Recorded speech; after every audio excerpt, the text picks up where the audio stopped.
Baguio.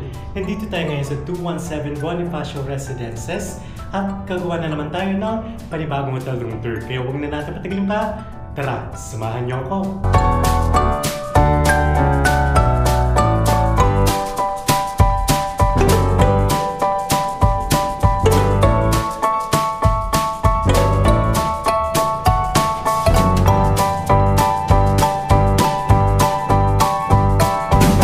By the way guys, itong 217 Bonifacio Residence ay dormitory siya. Yung kanilang 2nd floor and 3rd floor for hotel use.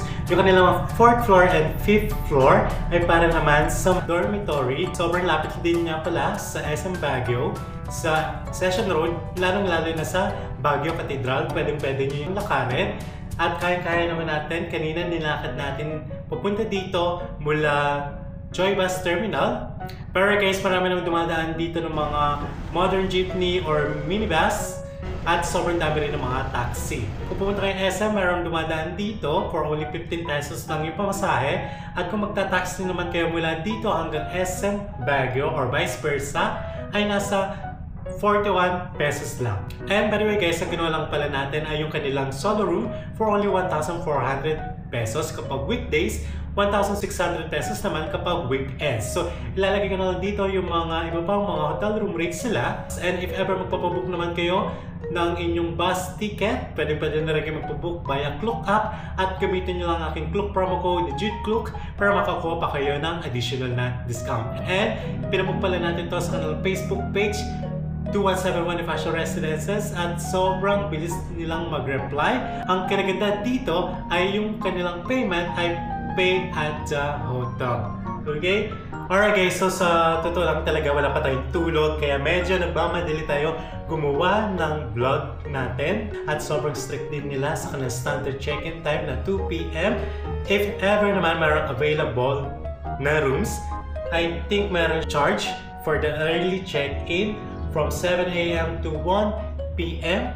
Nasa 20% ng inyong hotel room rates. So, if ever nag-stay tayo dito for only 1,600 pesos, so yung 20% nun ay 400 pesos. So, pwede na tayo makapag-early check-in kapag may available na rooms, especially kung maaga kayo dumating. And by the way guys, bawal pala magluto dito sa kanilang hotel room.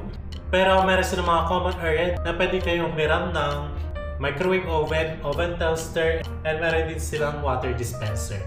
Alright guys, so ito pala yung view natin sa ating window at sobrang daming bahay talaga. And by the way guys, meron din pala silang mga balcony dun sa harap ng kanilang hotel. Pero ang view naman natin doon yung kanilang street view. The next day.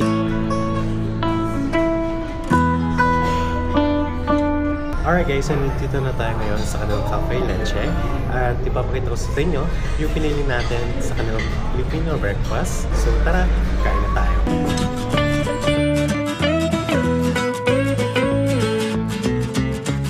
2 hours later. Alright guys, ito pala yung main door ng kanilang 3rd floor. Actually, every floor meron silang main door bago ka pumasok doon sa mga hotel rooms at kailangan nyo nga itap itong hotel keycard nila. And by the way guys, yung kanilang hotel check-out time ay 12 noon. So ngayon, pa-check-out na tayo.